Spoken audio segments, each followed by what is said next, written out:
Hello all! ఈరోజు వీడియోలో మన ట్రెడిషనల్ సంక్రాంతి స్పెషల్ రెసిపీని కజ్జికాయల్ని ఎలా చేసుకోవాలో చూపిస్తాను. కజ్జికాయలు పీట లేకపోయినా ఎక్కువ కష్టపడకుండా చాలా తక్కువ టైంలో ఎవరి హెల్ప్ తీసుకోకుండా ఈజీగా ఈ కజ్జికాయల్ని చేసుకోవచ్చు. పిండి పర్ఫెక్ట్‌గా కలుపుకుంటే పైన క్రిస్పీగా వస్తుంది. అలాగే స్టఫింగ్ రుచిగా రావాలంటే ఏ ఇంగ్రీడియెంట్స్ ఎంతెంత తీసుకోవాలో కొలతలతో క్లియర్‌గా చెప్తాను. ముందుగా సబ్స్క్రైబ్ చేసుకోండి. ముందుగా 2 కప్పుల మైదా పిండి తీసుకోవాలి. మీకు మైదా పిండి వద్దు అనుకుంటే గోధుమ పిండితో అయినా చేసుకోవచ్చు. 2 కప్పుల మైదా పిండికి 1/4 కప్పు బొంబాయి రవ్వ వేసుకోవాలి. ఒకవేళ ఇది లావుగా అనిపిస్తే మిక్సీ జార్‌లో గ్రైండ్ చేసుకొని వేసుకోవాలి. ఇదంతా బాగా పట్టేటట్టు ఇలా కలుపుకోవాలి. కొద్దిగా వేడి నూనె ఇలా వెచ్చబెట్టి వేసుకోవాలి. ఇది వేడిగా ఉంటుంది కాబట్టి ముందు ఇలా స్పూన్‌తో కలుపుకోండి. చేతితో బాగా ఒత్తుకుంటూ ఇలా బాగా నలుపుకుంటూ ఈ నూనె ఈ పిండికి పట్టేటట్టు ఇలా బాగా కలుపుకోవాలి. నూనె వేసుకోవడం వల్ల మనకి ఈ కజ్జికాయలు మంచి క్రిస్పీగా వస్తాయి. ఈ పిండి చక్కగా ఇలా బైండింగ్ అవ్వాలి. ఇలా బైండింగ్ అవ్వలేదు అంటే ఇంకొద్దిగా ఆయిల్ వేసుకోవచ్చు. కొద్దిగా నీళ్లు వేసుకొని బాగా ఒత్తుకుంటూ కలుపుకోవాలి. ఎప్పుడైనా సరే మైదా పిండికి నీళ్లు చాలా తక్కువ పడతాయి. ఒకేసారి వేసేయకుండా కొద్దిగా వేసుకుంటూ కలుపుకోవాలి. మనం చపాతీకి పిండి చాలా సాఫ్ట్‌గా కలుపుతాము. అలా కాకుండా ఇలా స్టిఫ్‌గా ఉండాలి పిండి. కజ్జికాయలు కూడా క్రిస్పీగా వస్తాయి. పిండి కొంచెం స్టిఫ్‌గా ఉంటే వీటిని ఏదైనా కప్పేసి ఒక 10-20 నిమిషాలు రెస్ట్ ఇవ్వాలి. వీటిని పక్కన పెట్టేసుకొని కడాయిలో 3/4 కప్పు నువ్వులు వేసుకోవాలి. తెల్ల నువ్వులు.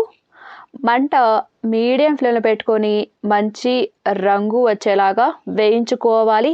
అస్సలు మాడిపించుకోవద్దు. ఈ మాత్రం ఇలా ఉండాలి. వీటిని పక్కన తీసుకొని పూర్తిగా చల్లార్చుకోవాలి. అదే కడాయిలో 2 టేబుల్ స్పూన్ అంత ఘీ వేసుకోవాలి. ఇందులో 1/4 కప్పు బొంబాయి రవ్వ వేసుకొని మంచి రంగు సువాసన వచ్చేదాకా వేయించుకోవాలి. ఇలా గోల్డెన్ కలర్ వచ్చేలాగా వేయించుకోవాలి. Light golden colour. ఇలా వేయించుకున్న వీటిని స్టవ్ ఆఫ్ చేసుకోవాలి. ఆ కడాయి హీట్‌కే కొరత ఏమైనా ఉంటే వేగిపోతుంది. ఈ వేయించుకున్న ఈ నువ్వుల్ని మిక్సీ జార్‌లో వేసుకోవాలి. వేయించి పొట్టు తీసిన 1 కప్పు పల్లీలు వేసుకోవాలి. ఈ పల్లీల్లో కొద్దిగా యాలకులు వేసుకోండి. మంచి ఫ్లేవర్ ఉంటాయి. వీటిని నైస్‌గా కాకుండా కోర్స్‌గా గ్రైండ్ చేసుకోవాలి. ఇలా గ్రైండ్ చేసుకున్న ఇందులో తినే తీపిని బట్టి పంచదార వేసుకోండి. మీకు కొద్దిగా వేసుకొని టేస్ట్ చెక్ చేసుకొని వేసుకోండి. అంతా ఒకేసారి వేసేయకుండా. మరి ఎక్కువైనా కానీ టేస్ట్ తీపి బాగోదు. ఇలా గ్రైండ్ చేసుకున్న ఇందులో ఇలా కోర్సుగా తురుముకున్న కొబ్బరి వేసుకోవాలి. వేయించుకున్న ఈ బొంబాయి రవ్వ వేసుకోవాలి. 2-3 టేబుల్ స్పూన్ అంత ఘీ వేసుకోండి. టేస్ట్ చాలా బాగుంటుంది. ఇదంతా ఒకసారి ఇలా బాగా కలుపుకోవాలి. ఈ ఘీ ఈ పిండికి అంతా బాగా పట్టేటట్టు. ఇలా కలుపుకున్న వీటిని పక్కన పెట్టేసుకొని ఈ పిండిని మరొకసారి బాగా ఒత్తుకోవాలి. వీటిని 3 భాగాలుగా తీసుకొని ఇలా పొడి పిండి చల్లేసుకొని మరి మందంగా కాకుండా మరి పల్చగా కాకుండా చినిగిపోకుండా ఇలా ప్రెస్ చేసుకోవాలి. బేసిక్‌గా మనం చిన్న ఉండలా తీసుకొని ఒత్తుకుంటూ ఉంటాము. అందులో పని ఎక్కువగా ఉంటుంది. టైం కూడా చాలా ఎక్కువ పడుతుంది ఒకరు ఉన్నప్పుడు. ఇలా చేసుకుంటే బెస్ట్.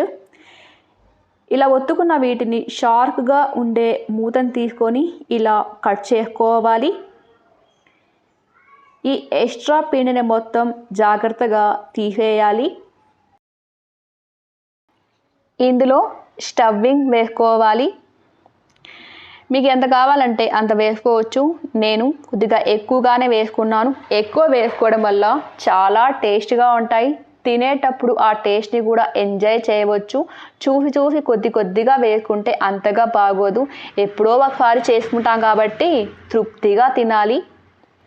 ఇలా ఇక్కడ చూపిస్తున్న విధంగా ఇలా షేప్ చేసుకుంటే ఫోల్డ్ చేసేటప్పుడు బయటికి రాకుండా ఉంటుంది. నీళ్లతో ఇలా అద్దుకోండి అంచులన్నీ. నెమ్మదిగా జాగ్రత్తగా ఇలా ఫోల్డ్ చేసుకొని ఫింగర్ తోటి ఇలా ఒత్తుకోవాలి. ఏమాత్రం సరిగా ఒత్తుకోకపోయినా ఆయిల్లో వేయగానే అంతా బయటికి వచ్చే ఛాన్స్ ఉంటుంది. ఇంకా డిజైన్ కోసం ఇలా 4 స్పూన్ తీసుకొని నెమ్మదిగా జాగ్రత్తగా ఇలా డిజైన్ చేసుకోవాలి. ఏమాత్రం స్పూన్ దానికి గుచ్చుకున్నా కానీ ఆయిల్ వేయగానే అంత పగిలి బయటికి వచ్చేస్తుంది. జాగ్రత్తగా చూసి ఇలా డిజైన్ చేసుకోవాలి. చూసారా ఎంత చక్కగా ఎంత బాగున్నాయో. అన్నీ ఇలా చేసి పక్కన పెట్టేసుకోవాలి. కడాయిలో తగినంత ఆయిల్ వేసుకోండి. నార్మల్ టెంపరేచర్ ఉన్నప్పుడే ఈ కజ్జికాయల్ని అందులో వేసుకోవాలి. ఏమాత్రం ఆయిల్ ఎక్కువ హీట్ ఉన్నా కానీ పైన వేగిపోయి లోపల పచ్చిగానే ఉంటాయి. ఇవి ఎన్ని పడతాయో అన్ని వేసుకోండి. మిగతా కజ్జికాయల్ని ఇలా క్లాత్ కప్పి పెట్టుకోండి, లేదంటే డ్రై అయిపోతాయి. ఈ కజ్జికాయల్ని వేసిన వెంటనే కదిలించొద్దు, పగిలి అంత స్టఫింగ్ బయటికి వచ్చేస్తుంది. కొద్దిసేపు వదిలేస్తే అవే వేగి పైకి లేస్తాయి. ఒకవైపు వేగిన వీటిని రెండో వైపుకి నెమ్మదిగా ఇలా టర్న్ చేసుకోవాలి. మంచి రంగు వచ్చేదాకా ఇలా వేయించుకోండి. వేయించుకున్న వీటిని పక్కన తీసుకొని మిగతావి కూడా సేమ్ ప్రాసెస్లో చేసుకోవాలి. క్రిస్పీ అండ్ క్రంచీ సూపర్ టేస్ట్గా ఉండే కజ్జికాయలు, మన traditional sweet recipe the best కజ్జికాయలు రెడీ అయిపోయాయి.